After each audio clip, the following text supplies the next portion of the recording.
timer, begin. So you press Effect, Color Correction, and Leave Color. Now this effect is really great because, similar to change color, you select one color in the image, and then it leaves that color from the analyzed pixels and gets rid of the rest. So there is the amount to decolor slider, the color to leave, the tolerance, the edge softness, and the match colors. Match colors is used in pretty much all effects, so I'm not going to go over it.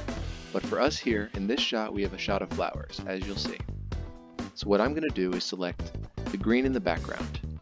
And now immediately, after I select that proper green, we're going to go amount to discolor, or amount to decolor. And you'll see right away, the color of the flowers just disappears. So now it looks like all the flowers are a gray or white shade. And at the same time, I can turn the tolerance up to accept more colors into my selected color. And what that will do is accept more and more colors, eventually making the whole shot be available. If I go back to 15%, you can also change the edge softness, which shows how easily that color being decolored is integrated into the shot.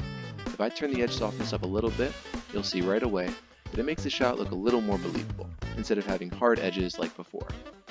And this is a really great effect in case you want to make any shot have a very immersive feel. If you look right here, it's all green, and then there's just black and white flowers. That will really send your viewer on a roller coaster of a scene. Like always, press Effect, Color Correction, and Leave Color, and try this for yourself.